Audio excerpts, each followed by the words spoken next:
Si les cailles ne tombent pas ce matin, la colombe tombera. Comme elle était tombée sur Jésus, aujourd'hui sur la terre, Jésus est représenté par l'Église. Lorsque les cieux s'ouvrent, et quand la colombe tombe sur nos têtes. Dieu exauce les prières. Si tu fais des longues prières dans ta vie, il finira par écouter. On t'a toujours parlé des murmures de manière péjorative. Il y a deux types de murmures sur la route. Les murmures qui avaient énervé Dieu, c'est les murmures orchestrés par les ramassis. Si vous lisez bien Exode 16, on dit que c'était toute l'assemblée du peuple d'Israël.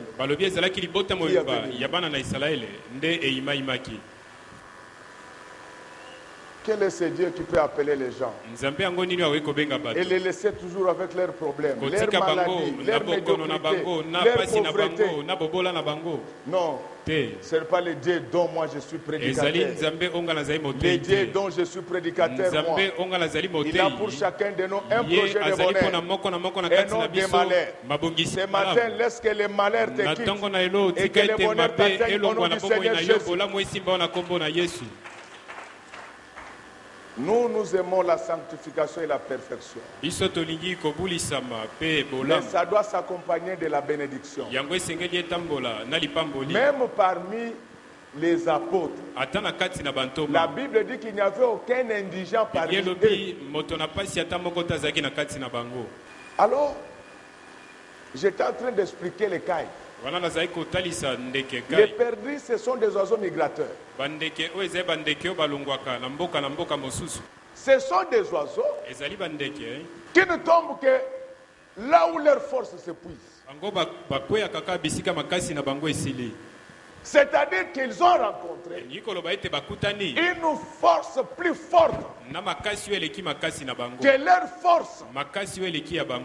Il ne peut plus tomber. Il ne peut plus continuer. Alors, ce n'est pas un homme qui pouvait faire tomber les cailles pendant 40 ans. Un homme ne peut pas faire ça. C'est-à-dire que même s'il fallait prendre toutes les cailles qui étaient aux alentours, l'homme allait se fatiguer. Les bénédictions qui viennent des hommes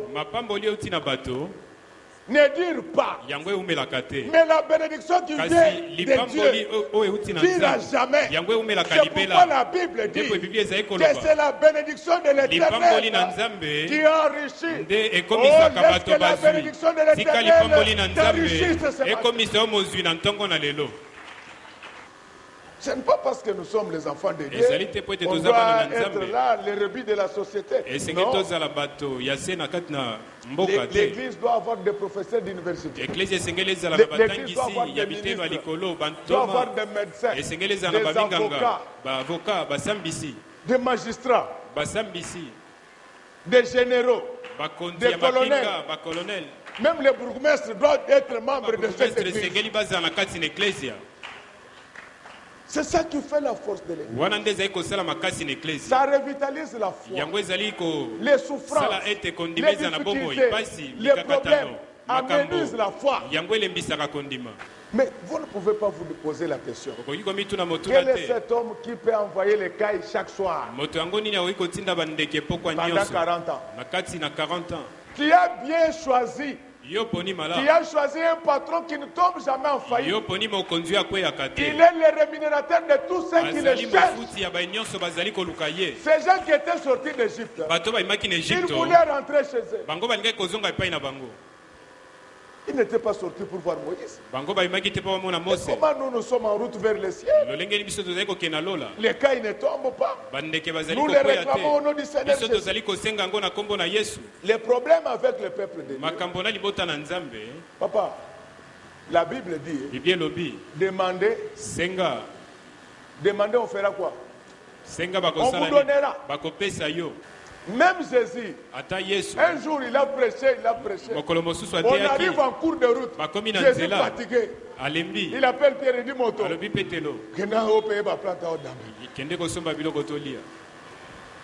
Ce n'est pas parce que nous parlons en langue que nous n'allons pas manger.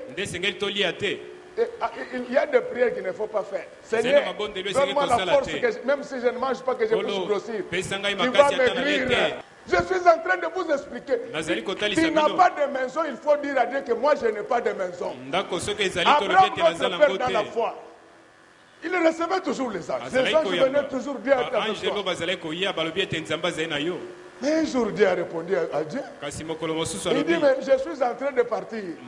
C'est Eliezer. Ayez quand même l'habitude de présenter vos problèmes à Dieu. Tu as un pantalon déchiré, mon frère. C'est toujours le ciel. On entre au ciel comme ça. Imagine-toi si le jour de ton enlèvement là, avec le pantalon déchiré, tes enfants sont en train de regarder comment